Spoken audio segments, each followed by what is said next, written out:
ओम नमो भगवते वासुदेवाय नमः। आपके अपने YouTube चैनल जय मां कंजक में आपका बहुत बहुत स्वागत है। आज की वीडियो में हम कार्तिक मास महात्म्य का अध्याय 12 और 13 और इसके साथ ही श्रीमद् भागवत गीता का पंचम अध्याय आपके सामने प्रस्तुत करने जा रहे हैं। उम्मीद करती हूँ कथा का पूरा फल लेने के लिए आप कथा को शुरू से लेकर अंत तक जरूर श्रवण करेंगे। ओम नमो भगवते वासुदेवाय नमः। महाराज पृथु नारद जी से प्रार्थना करते हैं, हे देव ऋषि, आपने कार्तिक महात्म्य, कर्क चतुर्थी व्रत और गृहस्थ धर्म के बारे में मुझे इतना कुछ बतलाया है। अब कृपा करके तुलसी का महात्म्य भी बतलाने की कृपा कीजिए। नारद जी बोले, हे राजा पृथु, प्राचीन काल में सह्याद्री क्षेत्र के करवरीपुरी में अत्यंत ज्ञानी, धर्मात्मा तथा ओम नमो भगवते वासुदेवाय मंत्र का जप करने वाला धर्मदत्त नामक एक ब्राह्मण रहता था। वे अतिथियों का आदर सत्कार भी खूब करता था। एक दिन प्रातः काल एक प्रहर रात्रि शेष रहने पर वे ब्राह्मण पूजा की सामग्री लेकर भगवान के मंदिर को जा रहा था कि इतने में उसने सामने से आती हुई एक अत्यंत भयंकर राक्षसी को देखा। आगे को निकले हुए टेढ़े मेढ़े और बड़े बड़े दांत, लाल बिल्कुल नगन लकड़ी के समान सूखा शरीर तथा मुख से घुर-घुर शब्द निकल रहा था। ऐसी भयंकर राक्षसी को देखकर भयभीत धर्मदत्त ने अपने हाथ का तुलसी मिश्रित जल उस पर फेंक दिया। जल में मिश्रित तुलसी दल शरीर पर पड़ते ही उस राक्षसी के समस्त पाप दूर हो गए और वे हाथ जोड़कर धर्मदत्त के पैरों पर गिर पड़ी। तब धर्मदत्त ने पूछा कि तू कौन है और किस पाप के कारण इस दशा को प्राप्त हुई है। अपने पापों से मुक्त हो चुकी वे राक्षसी कहने लगी, सौराष्ट्र देश में भिक्षु नामक ब्राह्मण की मैं पत्नी थी। मेरा नाम कलहा था। मैं ना तो अपने पति से मीठे वचन बोलती थी और ना अच्छा भोजन व फल ही खाने को देती थी। इस व्यवहार से दुखी होकर जब मेरे पति ने दूसरा विवाह करने का निश्चय किया तो क्रोध में आकर मैंने विष खाकर अपना शरीर त्याग दिया। इसके बाद यमदूत मुझे बांधकर यमराज के पास ले गए। वहां चित्रगुप्त जी ने मेरे अच्छे बुरे कर्मों का लेखा जोखा बताते हुए यमराज से कहा, हे महाराज, इसने इतने जीवन में कभी कोई शुभ कार्य नहीं किया, सदैव अपने पति से द्वेष करती रही। ये सुनकर यमराज ने आज्ञा दी, क्योंकि जिस बर्तन में ये पकाती थी उसी में खाती थी, इसलिए इसको पहले अपनी संतान को खाने वाली बिल्ली की योनि में भेजा जाए। उसके बाद पति से द्वेष करने के कारण इसको विष्ठा खाने वाली शुक्री की योनि प्राप्त हो। तदंतर क्योंकि इसने आत्महत्या की है, इसलिए ये प्रेत योनि में जाएगी। सो महाराज, मैं 500 वर्ष से इसी योनि में फिर रही हूँ। भूख और प्यास से दुखी होकर एक वैश्य के शरीर में प्रवेश करके मैं कृष्णा और वेणुवती के संगम पर गई। जैसे ही मैं नदी के तट पर पहुंची, विष्णु के दूतों ने मुझे वैश्य के शरीर से निकालकर बाहर फेंक दिया। वहां घूमती फिरती मैं आ रही थी कि आप मिल गए। आपने तुलसी मिश्रित जो जल मेरे ऊपर फेंका, उससे मेरे संपूर्ण पाप नष्ट हो गए। अब कृपा करके इस प्रेत योनि से मेरा उद्धार कीजिए। राक्षसी से सारा वृतांत सुनने के बाद ईश्वर भक्त ब्राह्मण धर्मदत्त ने कहा, तुमको देखकर मुझे अत्यंत दुख हुआ। मैं जानता हूँ कि तीर्थ, व्रत, दान आदि सत्कर्म प्रेत योनि में नहीं हो सकते। तुम्हारे पाप अधिक तथा पुण्य बहुत कम है। इसलिए मैंने अपने जीवन काल में जितना कार्तिक मास का स्नान एवं व्रत किया है, उसका आधा पुण्य तुमको देता हूँ। इससे तुम्हें उत्तम गति प्राप्त होगी। इसके पश्चात ब्राह्मण ने ज्यों ही ओम नमो भगवते वासुदेवाय मंत्र पढ़ते हुए तुलसी मिश्रित जल से उसका अभिषेक किया। वे प्रेत योनि से मुक्ति पाकर अग्नि के समान दिव्य देह धारण कर लक्ष्मी के समान रूपवती हो गई। इसके बाद उसने ब्राह्मण को नमस्कार किया। तभी भगवान विष्णु के पुण्यशील तथा सुशील नामक 2 दूत वहां पर आए और उसको विमान में बिठाकर वैकुंठ को ले गए। उन दूतों ने धर्मदत्त से कहा, हे ब्राह्मण, निरंतर भगवान की भक्ति में लगे रहने के कारण तुम धन्य हो। तुम्हारे द्वारा कार्तिक मास के स्नान व व्रतों का आधा पुण्य दिए जाने के कारण ही इसकी मुक्ति हो पाई है। हे विप्र, आपने इस त्याग, भक्ति और कार्तिक स्नान के प्रताप से कालांतर में तुम राजा के कुल में जन्म लो और अंत में बैकुंठ धाम को प्राप्त करोगे। राजा पृथु ने हाथ जोड़कर देवऋषि नारद जी से कहा, हे महाराज, अब भगवान की पूजा महात्म्य सुनाने की कृपा कीजिए। तब नारद जी बोले, हे राजा पृथु, जो हंसी में भी भजन करता है उसको परम पद प्राप्त होता है। जो श्रद्धा युक्त होकर भजन करता है उसके महात्म्य का वर्णन नहीं किया जा सकता। इस संबंध में मैं एक अति प्राचीन इतिहास सुनाता हूँ, ध्यान पूर्वक सुनो। नारद जी ने कहा, कलिंद पर्वत पर दीर्घपुर नामक नगर में सुबाहु नाम का एक अत्यंत धर्मात्मा राजा राज्य करता था। वे प्रजा का पुत्र के समान पालन करता था।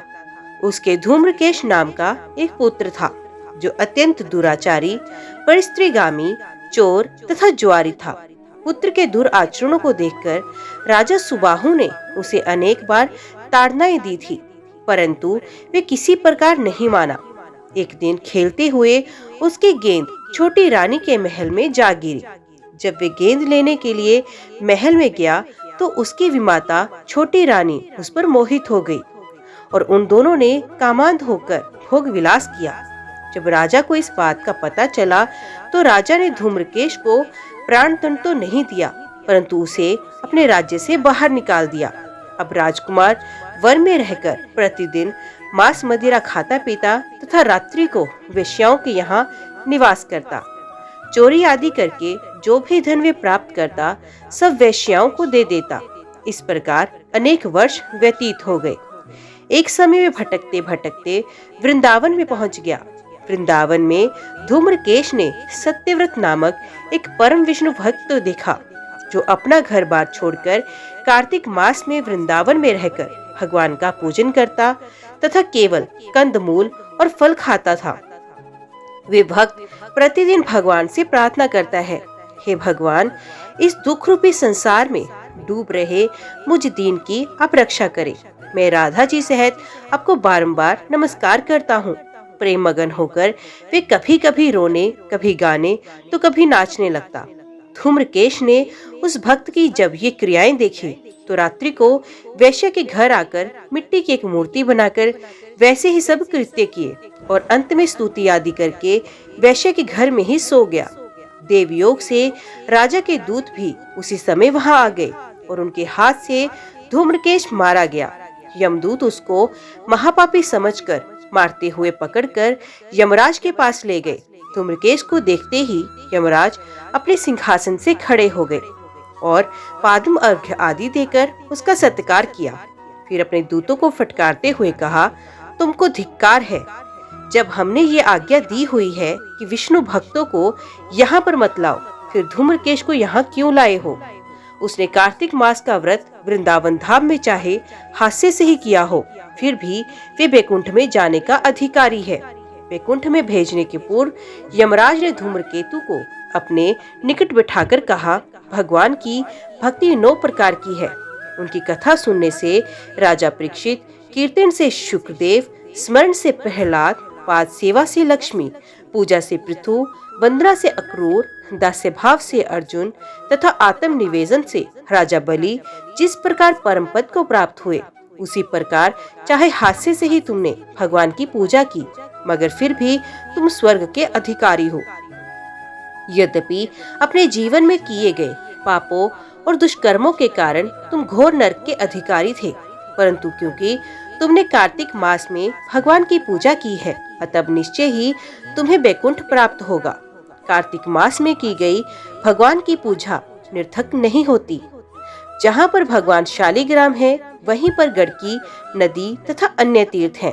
धूम्रकेश को शास्त्रों का कुछ भी नहीं पता था, अतः उसने हाथ जोड़कर यमराज जी से पूछा, हे स्वामी, भगवान सब नदियों को छोड़कर गंडकी को कैसे प्राप्त हुए? कृपा करके मुझे बताएं। यमराज ने कहा, किसी समय वेश्यरा नामक ऋषि सब लोगों के हित की कामना से गंगा जी के तट पर तपस्या कर रहे थे। उनके इस घोर तप से भयभीत होकर इंद्र ने ऋषि की तपस्या भंग करने के लिए मंजू घोषा नाम की अप्सरा को भेजा। मंजू घोषा उस रमणीक स्थान में क्रीड़ा करती हुई अपने रूप और यौवन का प्रदर्शन करके हाव भाव दिखाने लगी। फिर उसी स्थिति में उसने मुनि के चरणों का स्पर्श किया और उनके रोमांच खड़े हो गए। तत्पश्चात मुनि को अपने वशीभूत जान मंजू घोषा ने अपने दोनों भुजाएं उनके गले में डाल दी। तब क्रोधित होकर मुनि ने शाप दिया कि तुम मुझे इस संसार सागर में डालने को उद्यत हुई हो, इसलिए नदी बन जाओ। मुनि का श्राप सुनकर मंजू घोषा रोने और बिलखने लगी। उसने प्रार्थना करते हुए मुनि से कहा, हे मुनि, मैं शाप के योग्य नहीं हूँ, आप मुझे क्षमा करें। उसकी प्रार्थना से द्रवित होकर मुनि ने कहा, जिस समय भगवान विष्णु वृंदा के शापवश शिला रूप होकर तुम में स्थित होंगे, तब तुम भगवान को धारण करने वाली होगी। इस प्रकार मेरे द्वारा दिया गया ये श्राप तुम्हारे लिए वरदान से भी अधिक श्रेष्ठ सिद्ध होगा। अंत में यमराज ने कहा, हे राजकुमार, अब तुम विष्णु लोक को जाओ। तब धूम्रकेश सुंदर विमान में बैठकर वैकुंठ लोक को चला गया और उसे वहां हरि चरणों में स्थान मिल गया। ये सब धूम्रकेश द्वारा कार्तिक मास में मात्र एक दिन पूजा करने का परिणाम था। ये कहकर नारद जी ने अपनी वाणी को विराम दिया। ओम नमो भगवते वासुदेवाय नमः। तो यहाँ पर कार्तिक मास महात्म्य का अध्याय 12 और 13 समाप्त होता है। अभी हम श्रवण करते हैं कर्म संन्यास योग, श्रीमद् भागवत गीता का 5वां अध्याय। तीसरे और चौथे अध्याय में अर्जुन ने भगवान श्री कृष्ण के मुख से कर्म की अनेक प्रकार से प्रशंसा सुनकर उसके अनुसार बरतने की प्रेरणा और आज्ञा पाकर साथ साथ में ये भी जाना कि कर्म योग के द्वारा भगवत स्वरूप का तत्व ज्ञान अपने आप ही हो जाता है। चौथे अध्याय के अंत में भी भगवान ने उन्हें कर्म योग प्राप्त करने को आज्ञा दी थी, परंतु बीच बीच में वचनों के द्वारा ज्ञान योग की प्रशंसा सुनी। इससे अर्जुन इन दोनों में अपने लिए कौन सा साधन श्रेष्ठ है उसका निश्चय नहीं कर सका। इसलिए उसका निर्णय अब भगवान के श्री मुख से ही हो, इस उद्देश्य से अर्जुन पूछते हैं। अर्जुन बोले, हे श्री कृष्ण, आप कर्मों के संन्यास की ओर फिर कर्म योग की प्रशंसा करते हैं, इसलिए इन दोनों साधनों में से जो एक मेरे लिए भली भांति निश्चित कल्याणकारक साधन हो उसको कहिए।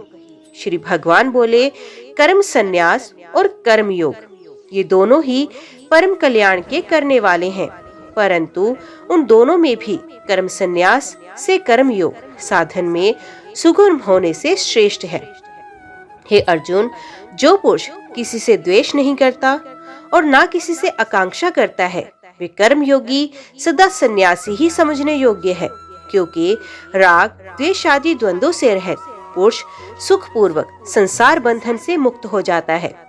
उपर्युक्त संन्यास और कर्म योग को मूर्ख लोग पृथक पृथक फल देने वाला कहते हैं, ना कि पंडित जन, क्योंकि दोनों में से एक में भी समयक प्रकार से स्थित पुरुष दोनों के फल स्वरूप परमात्मा को प्राप्त होता है। ज्ञान योगियों द्वारा जो परम धाम प्राप्त किया जाता है, कर्म योगियों द्वारा भी वही प्राप्त किया जाता है।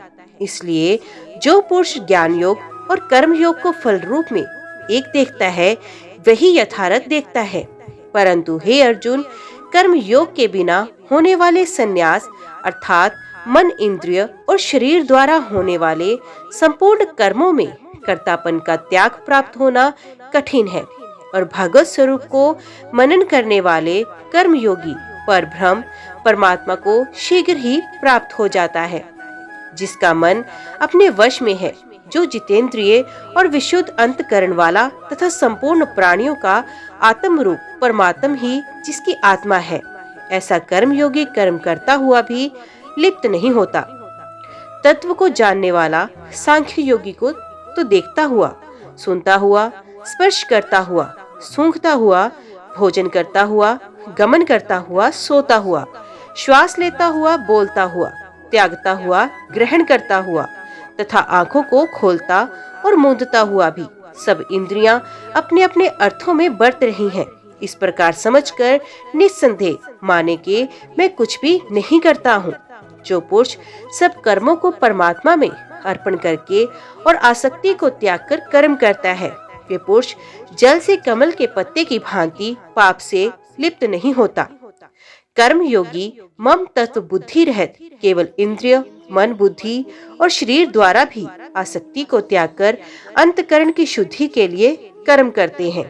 कर्म योगी कर्मों के फल का त्याग करके भगवत प्राप्ति रूप शांति को प्राप्त होता है और काम पुरुष कामना की प्रेरणा से फल में आसक्त होकर बंधता है। अंतकरण जिसके वश में है, ऐसा सांख्य योग का आचरण करने वाला पुरुष न करता हुआ और न करवाता हुआ ही नव द्वारों वाले शरीर रूपी घर में सब कर्मों का मन से त्याग कर आनंद पूर्वक सच्चिदानंद घन परमात्मा के स्वरूप में स्थित रहता है। परमेश्वर मनुष्यों के न तो कर्तापन की, न कर्मों की और न कर्म फल के संयोग की रचना करते हैं, किंतु स्वभाव ही वर्त रहा है। सर्वव्यापी परमेश्वर भी न किसी के पाप कर्म को और न किसी के शुभ कर्म को ही ग्रहण करता है, किंतु अज्ञान के द्वारा ज्ञान ढका हुआ है, उसी से सब अज्ञानी मनुष्य मोहित हो रहे हैं। परंतु जिनका वे अज्ञान परमात्मा के तत्व ज्ञान द्वारा नष्ट कर दिया गया हो, उनका वे ज्ञान सूर्य के सदृश उस सच्चिदानंद घन परमात्मा को प्रकाशित करता है। जिनका मन तद्रूप हो रहा है, जिनकी बुद्धि तद्रूप हो रही है और सच्चिदानंद घन परमात्मा में ही जिनकी निरंतर एक ही भाव से स्थित है, ऐसे तत्परायण पुरुष ज्ञान के द्वारा पाप रहित होकर अपूर्व नारावर्ती को अर्थात परम गति को प्राप्त होते हैं। वे ज्ञानी जन विद्या और विनय युक्त ब्राह्मण में तथा गो, हाथी, कुत्ते और चांडाल में भी समदर्शी होते हैं। जिनका मन संभाव में स्थित है, उनके द्वारा इस जीवित अवस्था में ही संपूर्ण संसार जीत लिया गया है, क्योंकि सच्चिदानंद घन परमात्मा निर्दोष और सम है। इससे वे सच्चिदानंद घन परमात्मा में ही स्थित है। जो पुरुष प्रिय को प्राप्त होकर हर्षित नहीं हो और अप्रिय को प्राप्त होकर उद्विग्न न हो, वे स्थिर बुद्धि संशय रहित ब्रह्मवेत्ता पुरुष सच्चिदानंद घन पर ब्रह्म परमात्मा में एक ही भाव से नित्य स्थित है। बाहर के विषयों में आसक्ति रहित अंतकरण वाला साधक आत्मा में स्थित जो ध्यान जनित सात्विक आनंद है, उसको प्राप्त होता है। तदंतर वे सच्चिदानंद घन पर ब्रह्म परमात्मा के ध्यान रूप योग में अभिन्न भाव से स्थित पुरुष अक्षय आनंद का अनुभव करता है। जो ये इंद्रिय तथा विषयों के संयोग से उत्पन्न होने वाले सब भोग हैं, यद्यपि विषय पुरुषों को सुख रूप भासते हैं, तो भी दुख के ही हेतु हैं और आदि अंत वाले अर्थात अनित्य हैं। इसलिए हे अर्जुन, बुद्धिमान विवेकी पुरुष उनमें नहीं रमता। जो साधक इस मनुष्य शरीर में शरीर का नाश होने से पहले पहले ही काम क्रोध से उत्पन्न होने वाले वेग को सहन करने में समर्थ हो जाता है, वही पुरुष योगी है और वही सुखी है। जो पुरुष अंतर आत्मा में ही सुख वाला है, आत्मा में ही रमण करने वाला है तथा जो आत्मा में ही ज्ञान वाला है, वे सच्चिदानंद घन पर ब्रह्म परमात्मा के साथ एक ही भाव को प्राप्त सांख्य योगी शांत ब्रह्म को प्राप्त होता है। जिनके सब पाप नष्ट हो गए हैं, जिनके सब संशय ज्ञान के द्वारा निर्वित हो गए हैं, जो संपूर्ण प्राणियों के हित में रत हैं और जिनका जीता हुआ मन निश्चल भाव से परमात्मा में स्थित है, वे ब्रह्मवेत्ता पुरुष शांत ब्रह्म को प्राप्त होते हैं। काम क्रोध से रहित जीते हुए चित्त वाले पर ब्रह्म परमात्मा का साक्षात्कार किए हुए ज्ञानी पुरुषों के लिए सब ओर से शांत पर ब्रह्म परमात्मा ही परिपूर्ण है। बाहर के विषय भोगों को न चिंतन करता हुआ बाहर ही निकालकर और नेत्रों की दृष्टि को भृगु के बीच में स्थित करके तथा नासिका में विचरने वाले प्राण और अपान वायु को सम करके जिसकी इंद्रियां, मन और बुद्धि जीती हुई हैं, ऐसा जो मोक्ष परायण मुनि इच्छा, भय और क्रोध से रहित है, वे सदा मुक्त ही है। मेरा भक्त मुझको सब यज्ञ और तपों का भोगने वाला, संपूर्ण लोकों के ईश्वरों का भी ईश्वर तथा संपूर्ण भूत प्राणियों का सुहृद अर्थात सर्वार्थ रहित दयालु और प्रेमी, ऐसा तत्व से जानकर शांति को प्राप्त होता है। ओम नमो भगवते वासुदेवाय नमः। तो यहीं पर कार्तिक मास महात्म्य का अध्याय 12 और 13 साथ ही श्रीमद् भागवत गीता का पंचम अध्याय समाप्त होता है। उम्मीद करती हूँ वीडियो आपको पसंद आई होगी। वीडियो पसंद आई हो तो वीडियो को लाइक और चैनल को सब्सक्राइब जरूर कीजिएगा। जय श्री कृष्णा लिखकर कमेंट बॉक्स में अपनी हाजिरी और अपने सुझाव देना ना भूलिएगा। तो मिलते हैं अगले अध्याय के साथ। तब तक के लिए देखते व सुनते रहिए। जय मां कंजक, जय माता दी।